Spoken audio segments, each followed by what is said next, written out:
حضور کی ذات سے متعلق ایسے گندے عقیدے نہ لے کر آئے جیسے بعض لوگ کہہ دیتے ہیں کہ حضور کو تو علم کی بات آئے تو کہتے دیوار کے پیچھے کا بھی پتہ نہیں تھا، اختیار کی بات آئے تو کہتے ہیں حضور کے پاس تو اتنا بھی اختیار نہیں جتنا ہماری لاٹھی ہمیں فائدہ دیتی ہے۔ السلام علیکم ورحمۃ اللہ وبرکاتہ۔ اپنا عقیدہ درست رکھے، صاف اور ستھرا رکھے، اس لیے کہ آج کچھ ایسے فتنے ظاہر ہو چکے ہیں، مارکیٹ میں نکل چکے ہیں، جو خود کو بتاتے کچھ اور ہیں اور کرتے کچھ اور ہیں، اور ان سب کو سن کر نوجوانوں کا عقیدہ برباد ہو رہا ہے۔ سنیں سید مفتی علی زین العابدین صاحب کا یہ بیان۔ عقیدہ ٹھیک ہونا چاہیے۔ عقیدہ کیسا؟ یعنی رسالت میں آپ صلی اللہ علیہ وسلم کے ذات باری کے بارے میں، اللہ تبارک و تعالیٰ جل وعلا کے بارے میں اس کا نظریہ صحیح ہو۔ بے شک نظریہ ایسا نہ ہو جیسا یہاں ہند کے اندر آپ کئی لوگوں کا ہو گیا، وہ کہتے ہیں کہ اللہ تبارک و تعالیٰ جل وعلا عرش پر بیٹھا ہوا ہے، یعنی اس کے لیے جسم اور جسمانیات کا نظریہ جنہوں نے رکھنا شروع کر دیا۔ نہ، عقیدہ ایسا نہیں۔ جیسا اللہ تبارک و تعالیٰ جل وعلا کی ذات کے بارے میں عقیدہ رکھنے کا حق ہے، ذات باری کے بارے میں ویسا عقیدہ ہو۔ بے شک سیدنا آدم علیہ السلام سے لے کے سیدنا عیسیٰ علیہ السلام تک جتنے انبیاء تشریف لائے، سب انبیاء کی نبوت اور رسالت کو تسلیم کرتا ہو، کیا بات ہے۔ حضور پر نور سید العالمین صلی اللہ علیہ وبارک وسلم کو اللہ کا آخری نبی، آخری رسول مانتا ہو۔ یہ سارا کا سارا ایمان کا حصہ ہے۔ یعنی نبی پاک صلی اللہ علیہ وسلم کی رسالت سے متعلق، حضور کی ذات سے متعلق ایسے گندے عقیدے نہ لے کر آئے جیسے بعض لوگ کہہ دیتے ہیں کہ حضور کو تو علم کی بات آئے تو کہتے دیوار کے پیچھے کا بھی پتہ نہیں تھا، اختیار کی بات آئے تو کہتے ہیں حضور کے پاس تو اتنا بھی اختیار نہیں جتنا ہماری لاٹھی ہمیں فائدہ دیتی ہے، حضور تو ہمیں اتنا فائدہ بھی نہیں دے سکتے۔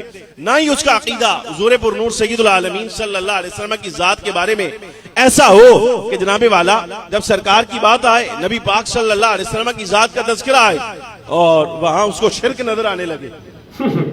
سمجھ آ رہی کہ نہیں؟ اس کو وہاں شرک نظر آئے۔ نہ، ایسا عقیدہ نظریہ حضور کے بارے میں نہیں ہونا چاہیے۔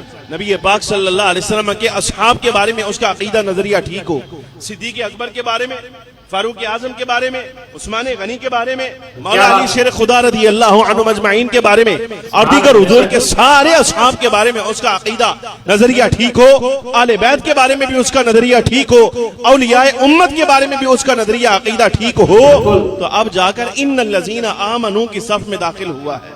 سبحان اللہ۔ اب ایمان لایا ہے، اب ایمان لایا ہے۔ یہ ہے پہلی کیٹیگری ایمان لانے کے بعد۔ اب دوسرا مرحلہ اس کا کیا ہے؟